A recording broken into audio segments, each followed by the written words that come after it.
La courbe est là, implacable, indiscutable. Ça baisse.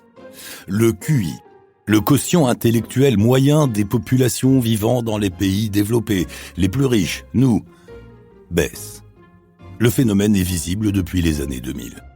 Ce sentiment diffus que nous avons de devenir doucement un peu plus cons, serait-il réel ? On sait depuis la nuit des temps que les anciens trouvent les jeunes idiots. C'est comme ça. Le vieux pense que le jeune est un imbécile.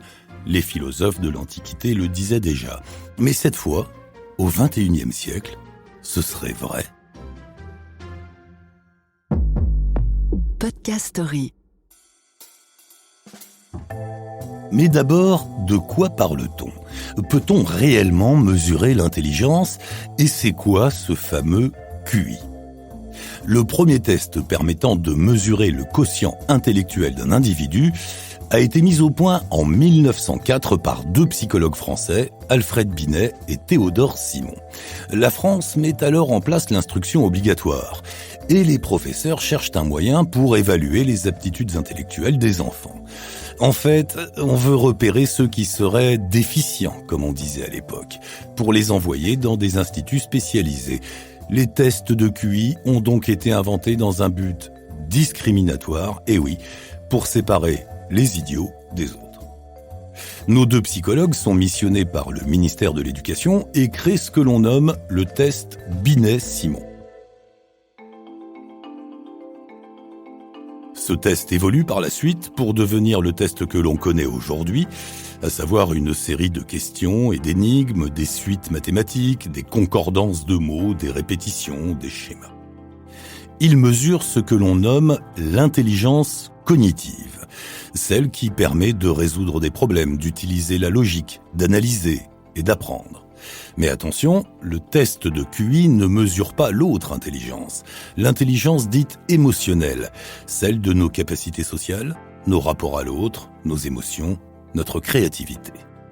Celle-là est difficilement mesurable, et ce sont les tests de QI qui se sont imposés. On les utilise à l'armée, mais aussi pour l'orientation des étudiants ou encore dans certains procès pour définir la responsabilité de celui qui est jugé. C'est donc une affaire sérieuse qui se répand dans le monde occidental. Arrive alors dans notre histoire un dénommé James Flynn. James Flynn est un chercheur néo-zélandais qui a entrepris un immense travail d'archives, comparant des tests de QI réalisés aux États-Unis et dans les pays industrialisés tout au long du XXe siècle. Des milliers de tests effectués dans des dizaines de pays sur plusieurs décennies. Et il apparaît ce que l'on nomme aujourd'hui l'effet Flynn, c'est indiscutable, tout au long du siècle. L'intelligence moyenne augmente régulièrement dans les pays étudiés, les pays occidentaux, les pays les plus riches. La population de ces pays gagne entre 3 et 7 points de QI tous les 10 ans. Nous sommes de plus en plus intelligents. Enfin, pour être correct, il faudrait dire que nous sommes de plus en plus nombreux à répondre convenablement aux tests de QI. D'ailleurs, nous sommes à peu près tous au même niveau. La grande majorité d'entre nous ont un QI compris entre 85 et 115. En dessous de 70, nous sommes déficients, environ 2,5% de la population, et au-dessus de 130, nous avons une intelligence supérieure, là aussi, environ 2,5% d'entre nous. Le reste, les 95%, sont dans la moyenne. Et pourquoi ? Et comment se fait-il qu'au XXe siècle, la population occidentale ait gagné en intellect ? Les réponses sont assez logiques. D'abord, au XXe siècle, on se nourrit mieux. La population a petit à petit accès à la viande, aux poissons. Tout le monde ou presque mange à sa faim. Et quand on mange mieux, le corps et les organes fonctionnent mieux, comme le cerveau. Et la médecine aussi évolue. Nous sommes en meilleure santé, ce qui a le même effet. Et puis, il y a l'éducation. Dans les pays développés, c'est le siècle de l'école. On forme des générations à la lecture, le calcul, la géographie, l'histoire ou la littérature, et forcément, l'intelligence cognitive s'améliore. Enfin, elle s'améliore aussi du fait de nos modes de vie. Nous devenons urbains et vivons dans un monde de rapports sociaux de plus en plus complexes, demandant plus de réflexion. Bref, les Occidentaux deviennent de plus en plus intelligents grâce à la nourriture, à la médecine et à l'éducation. Arrivent les années 2000 et, catastrophe, l'effet Flynn ne fonctionne plus, le QI moyen est en baisse. Comment expliquer le phénomène ? Pourquoi le niveau intellectuel moyen des Occidentaux perd-il en moyenne 2 points par décennie, autrement dit 4 points depuis l'an 2000 ? Ce n'est pas génétique. Le génome humain n'a pas muté en 20 ans, ce n'est pas assez long. Une autre théorie annonçait que plus on est riche et intelligent, moins on fait d'enfants, ce qui expliquerait qu'il y ait moins d'enfants intelligents. Mais là aussi, ça ne tient pas la route. Les tests effectués montrent que toutes les classes sociales sont touchées. Une autre idée est de dire que cette baisse est due à l'arrivée de migrants en Europe, des personnes venant de pays où les enfants sont moins ou pas du tout scolarisés et qui feraient baisser la moyenne. Eh ben c'est faux. Les études réalisées au sein de mêmes fratries montrent là aussi une baisse de QI d'un membre de la famille à l'autre, rien à voir avec les migrants. Alors quoi ? Les raisons seraient d'abord d'ordre environnemental. Depuis 1970, nous avons multiplié par 300, par 300 notre production de produits chimiques. Ils sont partout, dans l'air, dans l'eau, la nourriture, les cosmétiques, les vêtements, absolument partout. Et bon nombre de ces produits, les 2/3, perturbent l'action des hormones. Ce sont les fameux perturbateurs endocriniens. Ils touchent notamment la thyroïde, et la production d'hormones thyroïdiennes est nécessaire au développement du cerveau. Nous y sommes. Notre consommation, volontaire ou non, de produits chimiques fait baisser notre QI. Et puis il y a les écrans. Enfin, pas les écrans eux-mêmes, mais ce que nous regardons.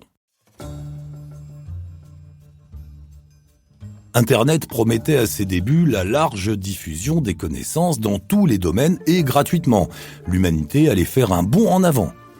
Alors c'est vrai, Internet regorge d'informations intéressantes, littérature, peinture, films, documentaires, économie, histoire, tout est là, à portée de clic.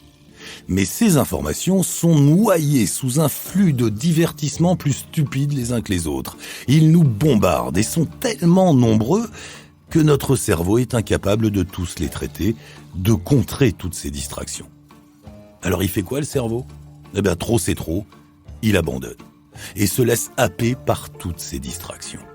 Il cède face aux stimuli qui sont trop nombreux, il ne les classe plus, il ne les analyse plus. Et c'est pourquoi, au lieu de lire l'intégrale de Balzac sur Internet, nous regardons des chiens en tutu rose danser la Macarena. Il faut aussi noter que la technologie peut être un piège. Elle nous facilite la vie, c'est vrai, mais nous fait aussi perdre un certain nombre de capacités intellectuelles. Le calcul mental, par exemple. Depuis l'invention des calculatrices, qui sont aujourd'hui partout, notamment dans les téléphones et les ordinateurs, nous ne comptons plus de tête, et nous perdons cette faculté. C'est la même chose avec le GPS. Il est bien pratique, le GPS. Nous suivons la petite flèche sur l'écran pour nous rendre à destination. Mais du coup, nous perdons cette faculté à nous repérer dans l'espace. Nous ne savons plus où nous sommes sur Terre. Nos capacités d'orientation se dégradent. On pourrait aussi citer la mémoire qui travaille moins. Pourquoi retenir un numéro de téléphone ou une adresse alors que tout est enregistré ? Ou notre orthographe qui est corrigée par la machine. Les circuits neuronaux patiemment établis pour compter ou pour nous repérer disparaissent, tout simplement parce que nous ne les utilisons plus. Le cerveau n'est pas un disque dur qui stocke des informations, mais un circuit vivant qui se détériore si on n'entretient pas ses capacités. Et puis, il y a la concentration aussi. Nous sommes en permanence sollicités, surtout sur les smartphones.